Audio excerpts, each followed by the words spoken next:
Kau gembala kami, kau pelindung kami, gunung batu keselamatan kami, yang terus selalu bersama dengan kami. Come on Impact Youth, mari deklarasikan iman kepercayaan kita hari ini. Come on, hey! Oh yeah, yeah. Thank you Jesus. Jikalau dunia lenyap atau bumi pun tak lagi berputar, Kau akan tetap ada, berjaya dan berkuasa selamanya. Yeah. Oh yeah, yang kami percaya Tuhan.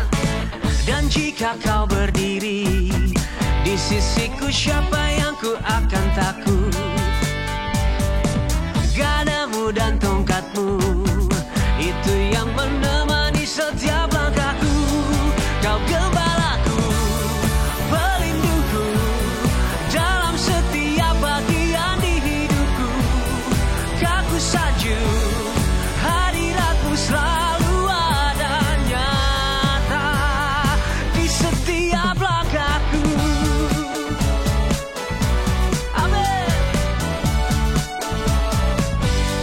Sama-sama. Dan jika Kau berdiri di sisiku, siapa yang ku akan takut? Gadamu dan tongkatmu, itu yang menemani setiap langkahku. Kau gembalaku, pelindungku, dalam setiap bagian di hidupku. Kau salju, hadiratmu selalu ada nyata. Kau gembalaku, pelindungku, dalam setiap bagian di hidupku. Kau salju, hadiratmu selalu ada nyata di setiap langkahku. Kami percaya hadiratmu itu berjalan bersama dengan kami. Dimanapun kami berada, kemanapun kami pergi, hadiratmu nyata dalam hidup kami. Hey!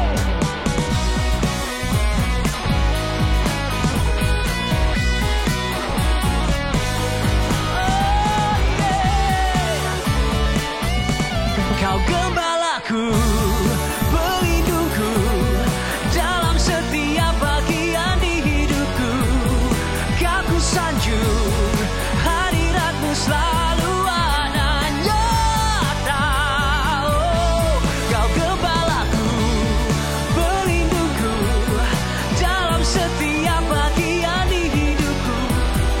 Kau sanjung, hadiratmu selalu ada nyata di setiap langkah, di setiap langkah, di setiap langkah, di setiap langkah, di setiap langkah, di setiap langkah, di setiap langkah, di setiap langkahku.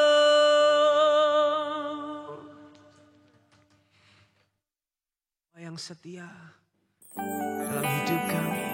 Thank you Jesus.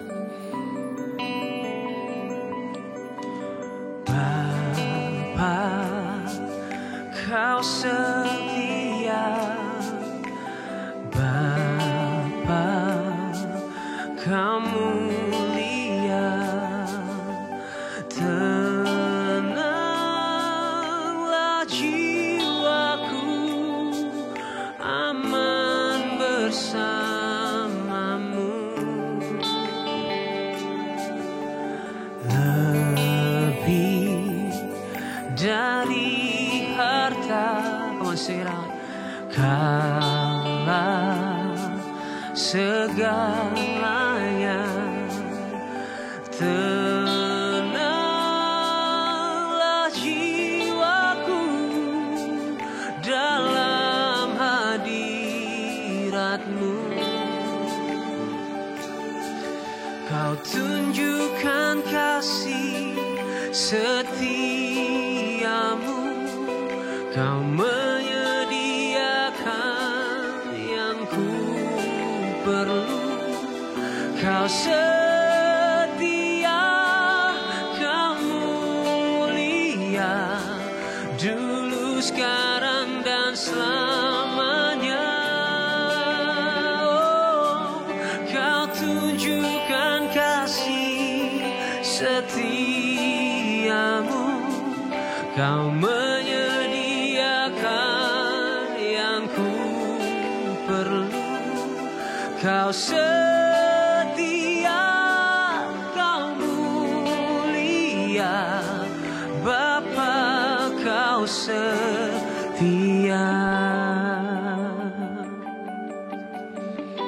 Mari katakan sekali lagi, sama-sama katakan. Bapa, kau setia Tuhan. Bapa, kau mulia.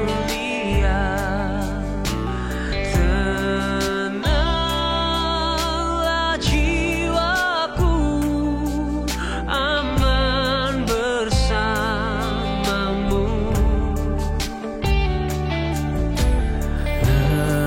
Lebih dari harta, Kaulah segalanya. Kaulah segalanya.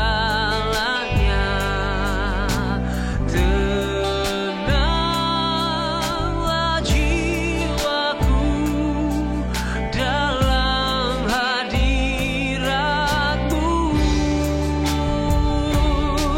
Kau tunjukkan kasih setiamu,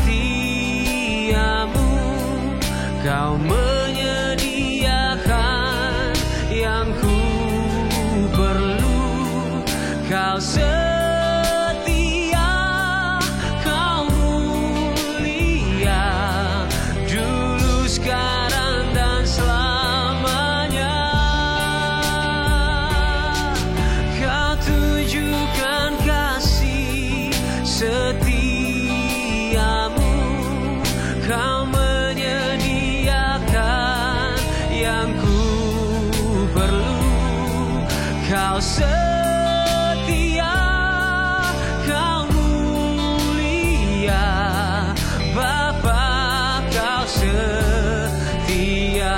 Mari katakan lagi, kau tunjukkan kasih setiamu,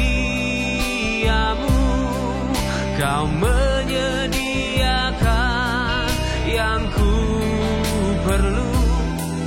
Kau setia, kau mulia, dulu, sekarang, dan selamanya. Kau tunjukkan kasih setiamu, Kau menyediakan yang ku perlu. Kau setia, kau mulia, Bapa, kau setia.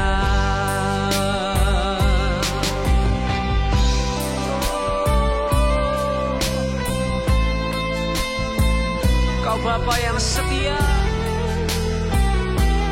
Bapa yang menyayangi, yang mengasihi setiap kami, Tuhan. Kami bersyukur punya Bapa seperti Engkau, Tuhan. We are so thankful for you, Lord. Yeah. Mari bersyukur hari ini sebab Kau punya Bapa yang baik, Bapa yang menyayangi dan mengasihi. Thank you, Lord. Thank you, Lord. Thank you, Lord.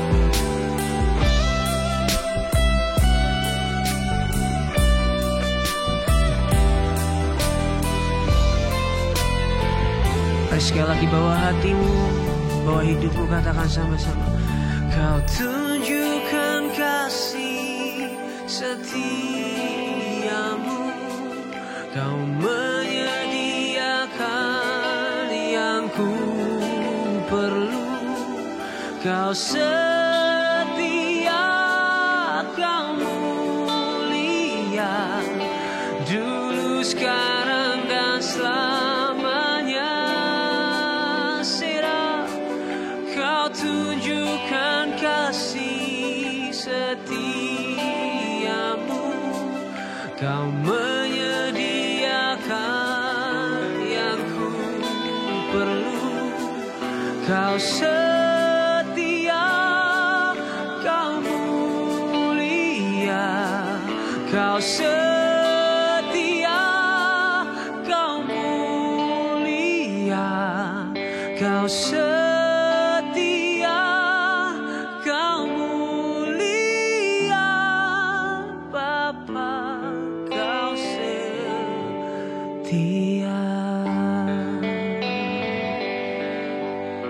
Thank you, Father. Shalom Impact Youth, mari sama-sama kita bersatu dalam doa. Tuhan Yesus, terima kasih buat hari ini. Kami berdoa biar kuasa Roh Kudus-Mu mengurapi kami, supaya kami bisa mengerti isi hati-Mu pada hari ini. Dan apa yang Kau ingin nyatakan buat kami Tuhan, supaya hidup kami bertumbuh, berbuah, dan berdampak. Di dalam nama Yesus Kristus kami berdoa dan mengucap syukur. Haleluya, amin, amin, amin, amin. Teman-teman semua, pertumbuhan adalah hal yang sangat penting dalam hidup orang Kristen. Pertumbuhan adalah hal yang tidak terjadi dengan sendirinya. Ada harga yang harus dibayar supaya pertumbuhan bisa terjadi dalam kehidupan kita. Shalom semuanya, saya Ferry Felani dan saya ingin berbagi hari ini tentang harga dari pertumbuhan. Teman-teman semua, saya pernah mendapatkan pertanyaan-pertanyaan dari beberapa orang Kristen, termasuk anak-anak muda Kristen. Mungkin pertanyaan ini juga seringkali muncul di benak kita atau pernah muncul di benak kita. Pertanyaannya kira-kira seperti ini. Kenapa sih saya sebagai orang Kristen harus bertumbuh? Emangnya harus ya? Kenapa sih kalau saya sekiranya saya nggak bertumbuh tuh emangnya kenapa? Apakah saya jadi nggak masuk surga begitu kalau nggak bertumbuh? Atau ada yang berpikir begini, saya nih udah nggak macam-macam Kak. Saya udah nggak ngerokok, saya nggak mabuk, saya nggak pornografi, saya nggak pernah berzina, saya baik-baik deh. Apakah saya juga harus bertumbuh juga? Apakah saya masih apakah saya cukup begini aja dan nggak perlu bertumbuh? Nah, mari kita sama-sama buka Alkitab kita untuk kita bisa menjawab pertanyaan-pertanyaan tersebut, teman-teman semua. Kolose pasal yang kedua ayat yang ke-6 sampai dengan ayat yang ke-7. Kolose pasal yang kedua ayat yang ke-6 sampai ayat yang ke-7, firman Tuhan bilang begini. Kamu telah menerima Kristus Yesus Tuhan kita, karena itu hendaklah hidupmu tetap di dalam Dia. Hendaklah kamu berakar di dalam Dia dan dibangun di atas Dia. Hendaklah kamu bertambah teguh dalam iman yang telah diajarkan kepadamu, dan hendaklah hatimu melimpah dengan syukur. Teman-teman semua, ketika kita menerima Yesus Kristus sebagai satu-satunya Tuhan dan Juru Selamat, maka kita sebagai orang Kristen mengalami kelahiran baru. Apa sih kelahiran baru? Lahir baru itu artinya baru lahir. Artinya orang yang baru lahir atau bayi yang baru lahir baru memperoleh kehidupan. Dan di dalam sesuatu yang hidup, makhluk hidup, terdapat yang namanya potensi pertumbuhan. Begitu juga dengan kita sebagai makhluk rohani atau manusia rohani. Ketika kita mengalami kelahiran baru dalam Kristus, di dalam diri kita ada yang namanya potensi pertumbuhan. Teman-teman semua, makhluk hidup, baik makhluk rohani maupun makhluk jasmani, kita semua bisa bertumbuh karena di dalamnya terdapat potensi pertumbuhan. Beda dengan handphone, beda dengan laptop, beda dengan motor atau mobil. Benda-benda mati tersebut tidak bisa bertumbuh karena di dalamnya tidak terdapat potensi pertumbuhan. Tetapi lain halnya dengan makhluk hidup, katakan seorang bayi. Seorang bayi harus bertumbuh dan bisa bertumbuh karena di dalamnya terdapat potensi pertumbuhan. Ketika seorang manusia, seorang bayi tidak bertumbuh, maka ada yang salah dengan orang tersebut atau dengan bayi tersebut. Ketika kita tidak bertumbuh secara rohani, artinya ada yang salah dengan kita, mungkin ada kelainan dengan kita, karena harusnya semua yang hidup pasti bertumbuh dan harus bertumbuh. Nah, karena itu begini, waktu kita menerima Yesus sebagai Tuhan dan Juru Selamat, kita mengalami kelahiran baru yang artinya baru lahir, maka kita harus menggunakan potensi pertumbuhan kita untuk kita bisa bertumbuh, untuk kita bisa menjadi pribadi-pribadi yang lebih baik lagi, untuk mengalami kemajuan, untuk kita bisa lebih mampu mengerjakan hal-hal yang kita belum bisa atau tidak bisa kerjakan sebelumnya. Nah, ada ayat lain di firman Tuhan dalam Markus pasal yang keempat ayat 31-32. Markus pasal yang keempat ayat yang ke-31 sampai ayat yang ke-32 mengatakan, hal kerajaan itu seumpama biji sesawi yang ditaburkan di tanah. Memang biji itu yang paling kecil daripada segala jenis benih yang ada di bumi, Tetapi apabila ia ditaburkan, ia tumbuh dan menjadi lebih besar. Perhatikan, ia tumbuh dan menjadi lebih besar daripada segala sayuran yang lain dan mengeluarkan cabang-cabang yang besar, sehingga burung-burung di udara dapat bersarang dalam naungannya. Nah, kita perhatikan di sini bahwa di dalam pertumbuhan, atau kalau ngomongin soal pertumbuhan, tentunya perlu ada tanah yang baik dan benih yang baik. Sebagai orang Kristen, sebagai anak-anak muda Kristen yang ingin bertumbuh dan harus bertumbuh di dalam Tuhan, kita memerlukan dua hal ini, teman-teman semua. Kita memerlukan yang namanya tanah yang baik, tanah hati yang baik, dan juga benih yang baik. Benih yang baik bicara soal firman Tuhan, kebenaran firman Allah yang ditaburkan dalam kehidupan kita. Kita perlu merenungkan firman Tuhan, kita perlu membaca firman Tuhan setiap hari, kita perlu mendengarkan khotbah-khotbah yang baik, khotbah-khotbah yang sehat, yang membuat kita bisa bertumbuh. Karena begini, kalau tanah kosong, mau didoain gimana pun, mau disiram air gimana pun, mau dikasih pupuk seberapa banyak pun, tidak akan bisa menghasilkan pertumbuhan. Tidak akan ada tunas, tidak akan ada pohon ataupun buah yang tumbuh dari dalam tanah.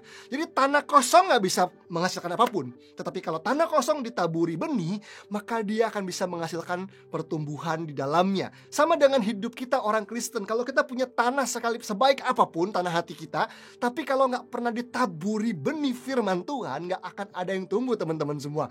Itu sebabnya penting buat kita gak cuma sekedar belajar di sekolah, di kampus dengan pengetahuan-pengetahuan yang baik, bukan hanya sekedar mengisi pengertian dan pengetahuan kita dari tayangan-tayangan atau dari podcast, dari nonton YouTube dan sebagainya. Kita perlu mengisi hidup kita dengan firman Tuhan, karena benih yang baik itulah yang akan menghasilkan pertumbuhan rohani dalam kehidupan kita, teman-teman semua.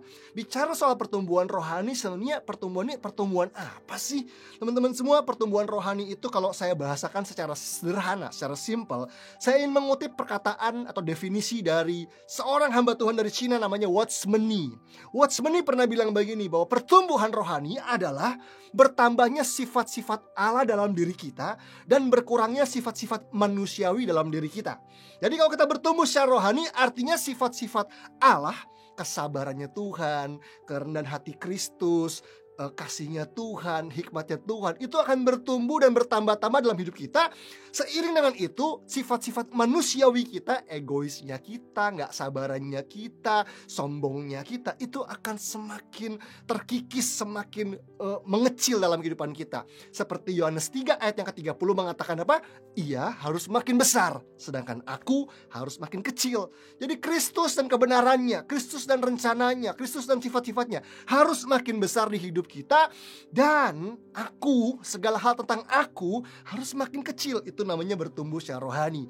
Saya percaya bahwa anak-anak muda di Impact Youth, kita semua dipanggil untuk bertumbuh dalam Tuhan. Amin. Kita harus bertumbuh karena kita semua punya potensi pertumbuhan untuk menjadi anak-anak muda yang semakin serupa dengan Kristus, semakin seperti Kristus. Jadi kalau ditanya kenapa saya harus bertumbuh, Kak, kenapa saya perlu bertumbuh, jawabannya yang pertama adalah karena di dalam dirimu ada potensi pertumbuhan, ada potensi ilahi yang memampukan kamu bertumbuh serupa dengan Kristus, seperti dengan Kristus. Nah, berikutnya kalau tanya kenapa sih saya perlu bertumbuh, yang berikutnya adalah begini, teman-teman.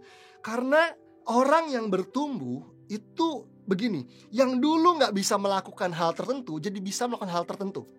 Anak-anak atau anak saya nih waktu masih kecil, dia gak bisa melakukan banyak hal. Dia gak bisa makan sendiri, dia gak bisa mandi sendiri, dia gak bisa belajar sendiri gitu. Bahkan belum bisa berjalan waktu awal-awal ya. Tapi seiring dia bertumbuh menjadi semakin dewasa, dia bisa makan sendiri, dia bisa mandi sendiri, dia bisa pakai baju sendiri. Jadi orang yang bertumbuh akan begini, dia tadinya gak bisa melakukan sesuatu hal, karena dia bertumbuh, dia jadi bisa melakukan suatu hal. Nah, bertumbuh itu memampukan kita untuk bisa melakukan sesuatu yang tadinya kita gak bisa lakukan. Saya ingin mengutip kalimat dari seorang pakar leadership Kristen yang namanya John C. Maxwell. John C. Maxwell pernah berkata demikian dalam bahasa Inggris. The size of the person is more important than the size of the problem. Saya ulangi ya, the size of the person, ukuran orangnya, size, teman-teman tahu istilah size ya. Kalau pakai baju, size-nya size berapa nih, size apa nih, S, M atau L gitu ya. Atau kalau temennya ada yang ulang tahun mau kasih sepatu gitu ya, sepatunya size berapa gitu ya. Apakah ukuran 37, 38 atau 41 dan sebagainya. Nah, bicara soal the size of the person is more important than the size of the problem, artinya begini, bahwa ukuran atau kekuatan orangnya gitu ya. Kekuatan besarnya, kekuatan seseorang itu lebih penting daripada besarnya beban atau kekuatan bebannya. Misalnya kita belajar angkat besi. Saya pernah satu kali diajak sahabat saya, teman saya waktu kecil. Saya udah lulus kuliah waktu itu, diajak nge-gym gitu ya, diajak ke tempat fitness karena teman saya yang dulu bulet gitu ya, tiba-tiba badannya six pack gitu ya, badannya tuh penuh otot semua. Saya tanya gimana caranya, yuk ikut. Dia ajak saya untuk lihat tempat nge-gymnya dia, dan dia angkat besi yang berat-berat ya, beban yang berat-berat gitu ya. Sedangkan saya belum pernah angkat satupun gitu beban-beban di situ. Dan apa yang terjadi, dia bilang, nih angkat yang kecil-kecil dulu, yang sesuai dengan kapasitasmu, sesuai kemampuanmu. Saya mulai angkat barbel yang kecil-kecil teman-teman ya. Wah, ini mah bisa diangkat. Tapi saya lihat dia, nah saya kepengen yang kayak begitu dong, yang bisa angkat beban yang gede-gede gitu ya. Saya berharap badan saya bisa sekuat dia dan sebagus dia. Waktu lagi istirahat, lagi break gitu ya, dia lagi minum, saya datangi, saya hampiri itu beban barbel gitu ya, besi yang begitu berat. Saya nggak tahu berapa berat itu beban. Saya coba angkat, dan teman saya lagi minum sambil senyum-senyum gitu ngeliatin saya. Dan waktu saya coba angkat, cuman bunyinya cuman doang 2-3 kali, dan itu barbel, itu besi gak bergerak teman-teman semua. Karena apa? Karena bebannya, besinya itu lebih berat daripada kekuatan saya. Tapi kalau saya berlatih terus seperti teman saya, lama-lama gini, bebannya gak berubah, berat besinya gak berubah, tapi saya lah yang berubah, saya lah yang bertumbuh, kekuatan saya lah yang semakin besar, sehingga dengan beban yang sama saya bisa mengangkatnya. Ilustrasi ini seperti hidup kita teman-teman semua, bahwa kalau kita bertumbuh, kita akan dimampukan untuk mengangkat beban yang tadinya mungkin kita nggak bisa angkat. Dengan kita bertumbuh, kita bisa mengatasi beban masalah yang tadinya mungkin kita nggak bisa atasi. Mungkin kita mikir begini, ya kak, anak muda itu masalahnya apa sih? Paling nyontek, paling ya ribut-ribut, bully-bulian di sosial media. Teman-teman jangan salah loh, anak-anak muda zaman sekarang ini tuh sangat mengerikan loh case-case-nya. Saya pernah ketemu satu anak muda perempuan usia 13 tahun di sebuah retret. Dia datangi saya dan bilang begini, kak, tolong doakan saya, karena saya berkali-kali rasanya kepengen bunuh diri. Anak umur 13 tahun, wanita, cantik gitu ya. Tetapi saya tanya kenapa gitu. Ternyata dia pernah punya pacar, baru putus, dan dia sempat melakukan hubungan atau pacaran yang gak kudus dengan pacarnya, teman sekelasnya, teman sekolahnya gitu ya. Dan setelah putus, apa yang terjadi? Teman sekolahnya, mantan pacarnya yang di sekolah ini cerita ke banyak orang dan bilang ke semua orang di sekolahnya bahwa saya udah tidur sama cewek ini, saya sudah pernah melakukan hubungan seks, hubungan yang gak kudus dengan cewek ini. Dan dia bilang, tahu nggak kak, banyak orang tuh memandang saya dengan sepele, dengan remeh, merendahkan saya. Bahkan ada cowok-cowok yang mendekati saya, ingin menyatakan cinta, bukan karena sayang sama saya, karena membayangkan saya adalah cewek gampangan yang bisa diapa-apain. Dan waktu saya tahu, semua orang tahu tentang apa yang saya pernah lakukan, dosa dan kejatuhan saya rasanya mau mati aja kak. Saya malu banget, saya gak sanggup datang ke sekolah dan sebagainya. Teman-teman semua, ini anak umur 13 tahun loh, anak muda cantik Kristen umur 13 tahun, tapi berpikir mau bunuh diri. Saya pernah ketemu juga dengan seorang anak muda umur 14 tahun kira-kira. Ketika saya selesai khotbah di sebuah ibadah anak muda, perempuan ini datengin saya untuk bilang, kak, saya gak bisa ngampunin papa saya. Dan yang tidak bisa diampuni adalah papa tirinya. Kenapa? Karena dia bilang, karena papa tiri saya pernah beberapa kali berusaha memperkosa kakak saya yang perempuan, dan juga pernah sekali berusaha memperkosa saya walaupun tidak berhasil. Dia bilang begitu. Tapi waktu saya cerita ke mama saya cuma bilang, mama nggak bisa buat apa-apa karena mama bergantung sama papa. Anak ini tumbuh dengan kepahitan walaupun dia ada di gereja dan rajin ikut ibadah anak muda, ibadah youth dan sebagainya. Teman-teman semua, ini cuma contoh dari beberapa problem anak-anak muda yang kadang-kadang orang mikir, anak SMP, anak SMA masalahnya apa sih? Oh, jangan salah, iblis lagi ingin merusak generasi ini. Jangankan anak SMP, anak SD juga ada gitu ya, yang mau mati, mau bunuh diri dan sebagainya. Jadi iblis gak pandang bulu untuk merusak generasi ini. Jadi siapa bilang anak muda gak punya masalah?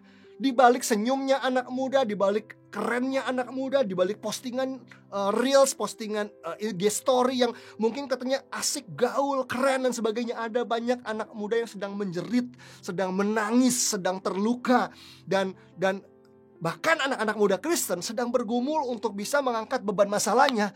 Ada anak-anak muda yang struggle, nangis tiap kali ke gereja, Kak, ibadah youth, dan bilang, "Kak, orang tua saya mau cerai, saya gak sanggup melihat mereka terus-menerus bertengkar di rumah," dan sebagainya. Teman-teman semua, ingat, the size of the person is more important than the size of the problem. Kamu harus bertumbuh menjadi pribadi yang lebih baik lagi, lebih kuat lagi, karena Kristus dalam kamu memberi kekuatan buat kamu. Firman Tuhan berkata, I can do all things through Christ who strengthens me. Artinya Kristus dalam kamu mampu memberi kekuatan untuk kamu bisa menanggung, mengangkat setiap beban masalah yang tadinya kamu gak bisa angkat. Dulu kamu bilang mungkin, aku gak bisa ngampunin, Kak. Di dalam Kristus ada kekuatan buat kamu hari ini bisa mengampuni.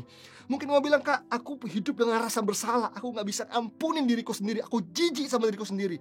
Itu dulu, tapi sekarang saya percaya teman-teman semua, waktu kamu bertumbuh, kamu bisa mengatasi dan menang atas segala rasa bersalah dalam hidupmu. Intinya adalah the size of the person is more important than the size of the problem. Problemnya, ukurannya mungkin gak berubah, segitu beratnya, segitu bebannya. Tapi waktu kamu makin kuat, kamu akan bisa mengatasinya, mengangkatnya, bahkan menyingkirkan beban tersebut, sehingga apa yang dulu merupakan masalah buat kamu gak akan jadi masalah lagi buat kamu, karena kamu bertumbuh.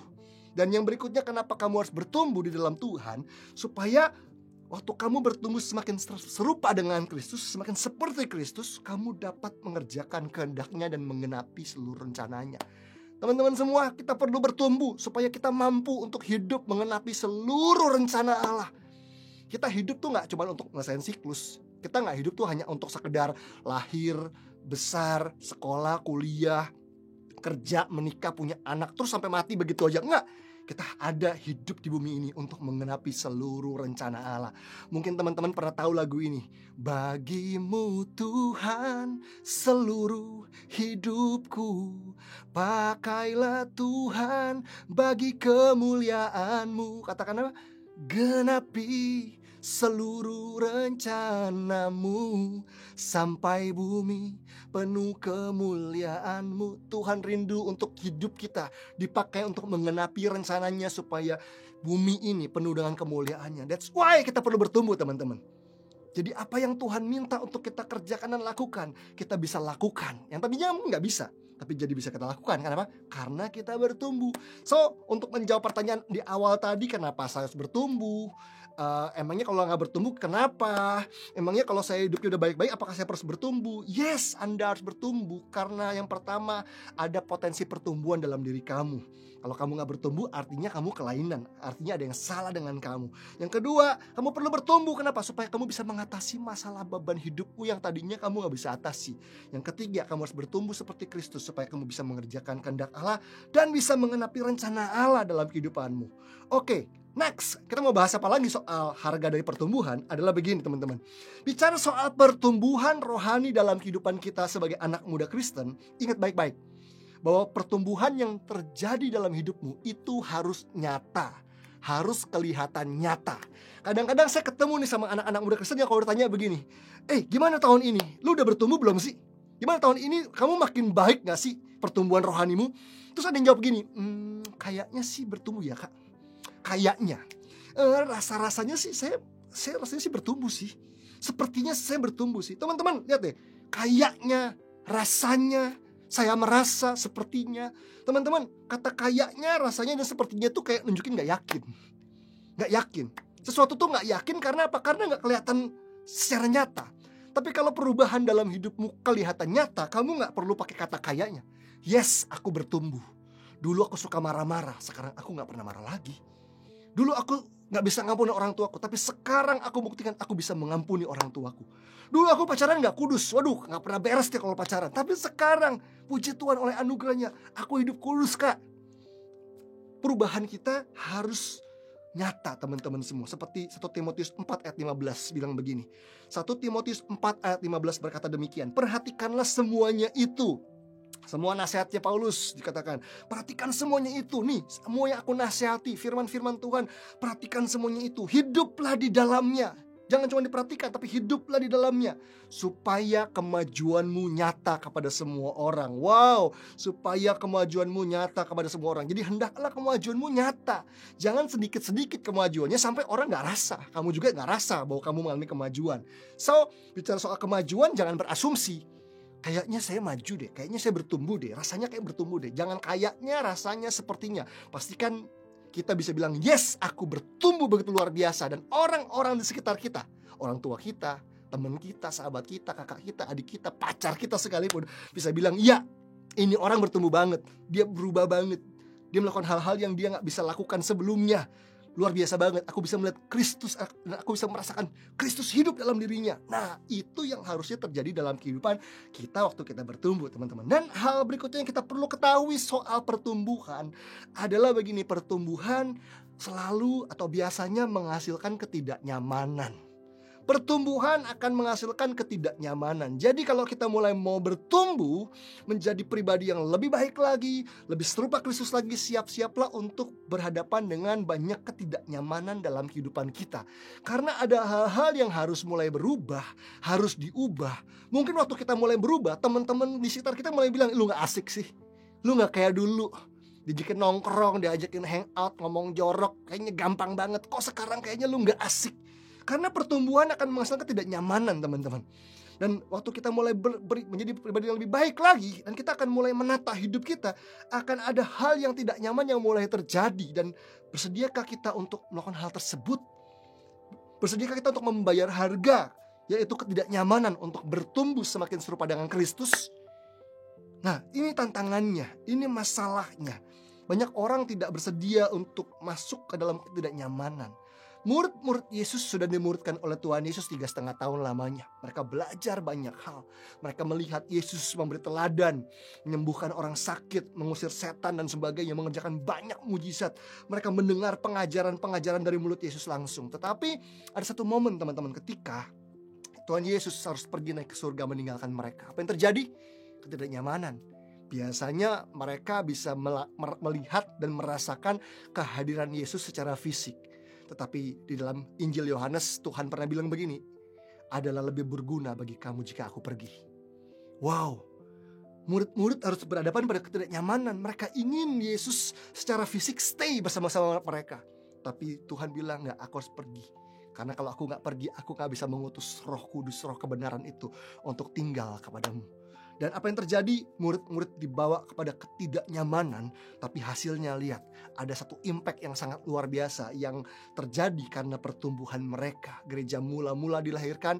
Kitab Kisah Para Rasul 28 pasal di dalamnya mengisahkan bagaimana setelah Yesus naik ke surga mencurahkan Roh Kudusnya, murid-murid merespon dengan tepat terhadap setiap pertumbuhan yang tanda kutip terkesan dipaksa. Mereka terkesan dipaksa untuk bertumbuh. Tapi waktu punya respon yang benar, apa yang terjadi? Ada impact yang sangat luar biasa terjadi di dalam kehidupan para rasul.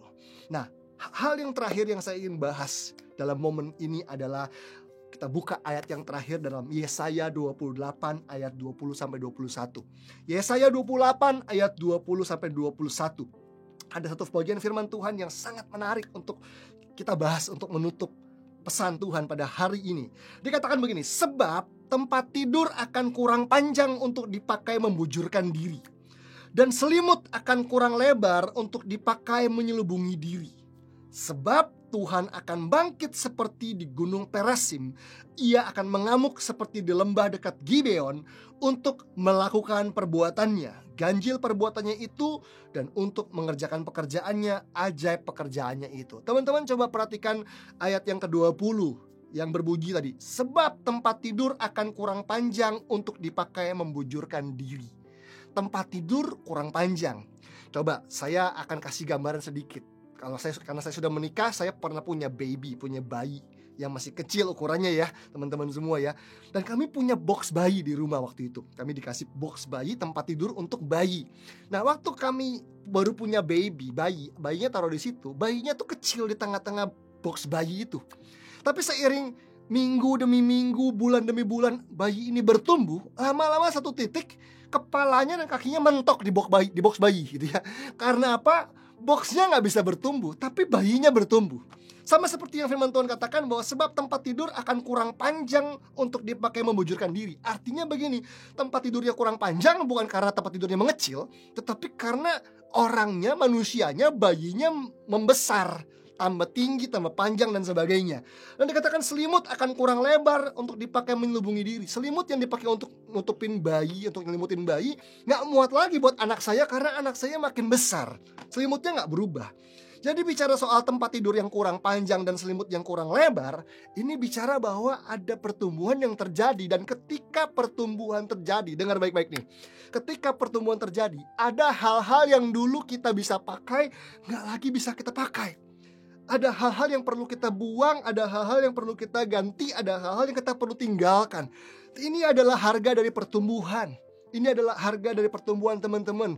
Apa cara hidupmu, gaya hidupmu, cara kamu mengatur keuangan, cara kamu berpikir, cara hidupmu sehari-hari, cara kamu bergaul dan sebagainya. Mungkin ada hal-hal yang sudah harus kamu tinggalkan, lepaskan dan buang karena sudah gak cocok dengan pertumbuhanmu. Itu akan menghambat pertumbuhanmu. Anak saya beli sepatu gitu ya, waktu dia masih kecil. Kakinya membesar. Kalau kami paksakan, udah sayang nih sepatunya bagus nih, Adidas atau Nike yang asli, dipakai terus. Padahal kakinya sudah gak muat. Apa yang terjadi? Sepatu tersebut akan menghambat pertumbuhan kaki anak saya. Harusnya sepatu tidak boleh menghambat pertumbuhan. Biarkan kaki itu bertumbuh dan saya harus beli sepatu yang baru, ada harganya. Tetapi itulah harga perubahan, teman-teman. Ada hal yang kamu harus tinggalkan, harus kamu buang. Mungkin cara pacaranmu, cara kamu bekerja di kantor, cara kamu kuliah, cara kamu hidup sebagai seorang anak di rumah, cara kamu berkomunikasi dengan orang tuamu. Seiring kamu bertumbuh, ada hal-hal yang harus kamu lepaskan, tinggalkan, dan gak bisa lagi kamu pakai. Nah, lihat ketika pertumbuhan terjadi, apa yang terjadi? Ketika kita bersedia meninggalkan apa yang harus ditinggalkan, apa yang terjadi? Sebab Tuhan akan bangkit seperti di gunung Perasim. Ia akan mengamuk seperti di lembah dekat Gibeon untuk melakukan perbuatannya, ganjil perbuatannya itu, dan untuk mengerjakan pekerjaannya, ajaib pekerjaannya itu. Dikatakan waktu kita bertumbuh, ini hasilnya. Lihat, Tuhan akan bangkit. Wow, seiring kita bertumbuh, Tuhan akan bertindak dan bekerja sesuai dengan tingkat pertumbuhan kita. Dia akan bangkit. Dan apa? Seperti di gunung Perasim. Teman-teman semua, kata Perasim dalam bahasa Ibrani itu punya pengertian, ini dia artinya breakthrough, terobosan.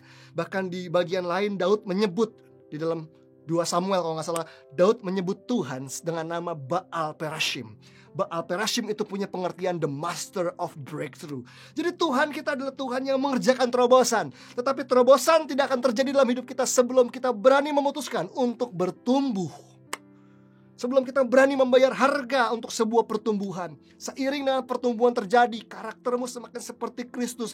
Bad habit dalam hidupmu mulai berubah. Pola pikirmu juga berubah, bertumbuh selaras dengan pikiran Kristus. Mentalitasmu yang tadinya mentalitas victim mentality, mentalitas korban, mulai berubah menjadi victor mentality, mentalitas pemenang. Lihat, kamu akan mengalami terobosan. Karena Tuhan akan bangkit seperti di gunung Perasim. Dia akan melakukan perbuatan-perbuatan yang ganjil, perbuatan-perbuatan yang ajaib, mujizat, dan hal-hal yang tidak pernah terbayangkan olehmu. So, teman-teman semua, kamu merindukan terobosan? Kamu berdoa sama Tuhan, Tuhan, kapan breakthrough terjadi? Kapan terobosan terjadi? Kamu menunggu Tuhan? Jangan-jangan Tuhan yang tunggu kamu. Jangan-jangan Tuhan yang sedang nunggu kamu. Kapan kamu bertumbuh? Karena aku lebih rindu untuk mengerjakan terobosan dalam kehidupanmu. Kadang-kadang kita yang nunggu Tuhan. Kita bilang, Tuhan kapan? Kapan waktumu mengerjakan terobosan dalam hidupku? Teman-teman semua, kalau teman-teman tanya kapan waktunya Tuhan? Waktunya Tuhan adalah waktu kita siap. Sekali lagi, kapan waktunya Tuhan? Waktunya Tuhan adalah waktu kamu siap. Kalau kamu siap, kalau kamu terus bertumbuh dan kamu semakin ready dipakai Tuhan, maka Tuhan akan mengerjakan banyak terobosan dalam hidupmu dan melalui kehidupanmu. So, teman-teman semua, ada harga dalam sebuah pertumbuhan. Ada harga untuk sebuah pertumbuhan. Dan mau gak kamu bayar harganya hari-hari ini? Perubahanmu harus nyata, pertumbuhanmu harus nyata. Dan saya yakin satu hal, kalau kamu membayar harga untuk sebuah pertumbuhan, kamu gak akan pernah menyesali kehidupanmu. Kamu akan jadi pribadi yang jauh lebih baik lagi. Bahkan orang-orang di sekitarmu, bahkan yang udah punya pacar nih atau udah punya pasangan, akan bilang begini pasangannya, aku gak nyesel pacaran sama kamu. Gue gak nyesel kawin sama lo. Kenapa? Karena kamu adalah orang yang terus menjadi pribadi yang lebih baik lagi, lebih baik lagi, lebih baik lagi. Dan saya berdoa seiring dengan pertumbuhan teman-teman semua, hidupmu akan menginspirasi banyak orang, sehingga orang-orang yang melihat pertumbuhanmu akan terinspirasi untuk menyerahkan seluruh hidupnya buat Tuhan Yesus. Amin. Oke, mari kita bersatu dalam doa. Tuhan Yesus, terima kasih karena Tuhan telah memberikan potensi pertumbuhan dalam diri kami. Kami tahu kami bisa bertumbuh untuk bisa mengangkat setiap beban dalam kehidupan kami yang dulu kami gak bisa angkat. Kami percaya kami bisa bertumbuh menjadi serupa dengan Kristus untuk bisa menggenapi seluruh rencanamu dan melakukan seluruh kehendak-Mu Tuhan. Pakai kami generasi mudamu Tuhan untuk terus bertumbuh, membayar harga untuk sebuah pertumbuhan, melewati ketidaknyamanan, berani membuang semua hal yang sudah gak pas lagi dalam kehidupan kami yang bisa menghalangi pertumbuhan, hanya supaya hidup kami semakin berdampak dan Tuhan bisa pakai setiap kami menjadi pemimpin-pemimpin yang luar biasa di tengah-tengah generasi ini. Terima kasih Bapa di surga, kami bersyukur untuk firman-Mu. Di dalam nama Yesus Kristus kami berdoa dan mengucap syukur. Haleluya. Amin.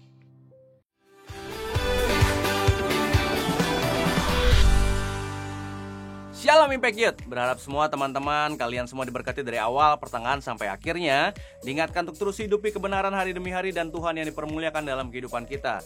Kuatlah di dalam Tuhan, amin. Nah teman-teman, jangan lupa untuk kalian yang mau bergabung di Impact Family yang ada, tinggal scan QR Code yang ada di sini untuk bisa terus bertumbuh bersama. Ada teman-teman yang sebaya, saling dukung, saling doain, dan hidup semakin mengarah pada Kristus. Nah untuk teman-teman semua jangan lupa juga setiap Jumat jam 7 malam. Setiap Jumat jam 7 malam, Impact Youth ada di channel YouTube-nya Henny Kristianus dan juga Impact Community Indonesia.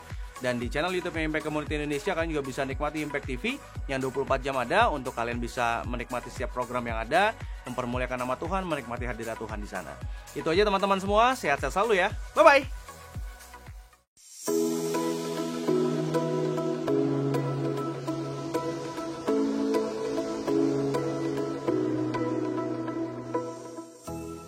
Ikuti ibadah Sabtu pukul 6 sore waktu Indonesia Barat dan ibadah Minggu pukul 10 pagi waktu Indonesia Barat di YouTube Henny Kristianus dan live Instagram Yohanes Kristianus dan Henny Kristianus. Mari bergabung dalam ibadah online Impact Community Indonesia hari Sabtu depan jam 6 sore waktu Indonesia Barat dan hari Minggu depan jam 10 pagi waktu Indonesia Barat di YouTube Henny Kristianus dan juga live Instagram Yohanes Kristianus dan Henny Kristianus. Setiap ibadah disertai perjamuan kudus. Setiap ibadah online Impact Community Indonesia sudah tersedia subtitle dalam bahasa Indonesia, bahasa Inggris, dan Mandarin. Anda dapat mengaktifkan dengan klik tombol CC atau closed caption pada layar Anda. Minutes with God setiap Minggu jam 7 malam waktu Indonesia Barat di YouTube Henny Kristianus, Instagram Henny Kristianus dan Yohanes Kristianus, serta Facebook Henny Kristianus Official. Mari bergabung dalam doa kesembuhan dan perlindungan Tuhan setiap Selasa jam 6 sore waktu Indonesia Barat di YouTube Henny Kristianus, Instagram Henny Kristianus, dan Yohanes Kristianus. Mari bergabung dalam 16-minute worship setiap Rabu jam 8 malam waktu Indonesia Barat di YouTube Henny Kristianus, Instagram Henny Kristianus dan Yohanes Kristianus, serta Facebook Henny Kristianus Official. Khusus kaum wanita, Impact Community Indonesia mengadakan Impact Women, ibadah khusus untuk kaum wanita di YouTube Henny Kristianus setiap Kamis minggu kedua dan minggu keempat, jam 6 sore waktu Indonesia Barat. Bagi semua anak muda, nantikan ibadah Youth setiap Jumat pukul 7 malam waktu Indonesia Barat di channel YouTube Henny Kristianus. Saksikan Life Changing Journey setiap Sabtu jam 8.30 pagi waktu Indonesia Barat di YouTube Tangan Pengharapan dan Henny Kristianus, serta live Instagram Henny Kristianus. Bagi Anda yang ingin tahu lebih banyak tentang firman Tuhan, dapat bergabung dalam Bible Study Impact Community Indonesia melalui virtual setiap 2 minggu sekali pada hari Sabtu pukul 9 pagi waktu Indonesia Barat. Pendaftaran ini gratis dan dapat dilakukan dengan mengisi form registrasi melalui scan QR Code atau dapat menghubungi nomor yang tertera di layar Anda. Ikuti Daily Devotion setiap hari Senin sampai dengan Jumat jam 6 pagi waktu Indonesia Barat di YouTube Henny Kristianus, serta pukul 7 pagi waktu Indonesia Barat di YouTube Yohanes Kristianus. Impact Community Indonesia memiliki sebuah komunitas untuk kita bertumbuh bersama. Bagi Bapak Ibu Saudara yang ingin bergabung di Komsel Impact Community Indonesia, dapat mengisi link form pendaftaran di bawah ini. Bagi Anda yang rindu menjadi jemaat Impact Community Indonesia, dapat mengisi Google Form atau scan QR Code di layar Anda. Saudara dapat mengirimkan permohonan pelayanan doa dan konseling, atau jika Anda memiliki doa yang terjawab, serta kesaksian atas jawaban doa Anda, melalui Google Form, WhatsApp, atau email impactcommunity.id@gmail.com. Bagi saudara-saudara yang diberkati Impact Community Indonesia dan ingin memberikan persembahan atau donasi, dapat disalurkan ke rekening Bank Gereja Impact Community Indonesia dan Yayasan Tangan Pengharapan, serta QR Code BCA Mobile, GoPay, OVO, Dana, Shopee, dan Link Aja. Bagi Anda yang rindu untuk dibaptis, Anda dapat mendaftarkan diri Anda dengan scan QR Code yang ada di layar kaca atau menghubungi kami di 0811 9777 745. Tangan Pengharapan memproduksi merchandise Positive by YTP dan batik Tangan Pengharapan untuk menolong pendidikan anak-anak pedalaman Indonesia. Pembelian dapat dilakukan di online store Tangan Pengharapan, di Tokopedia, Shopee, dan WhatsApp merchandise Tangan Pengharapan di 0813 1100 5568. Temukan dan ikuti media sosial kami di YouTube dan Instagram Impact Community Indonesia.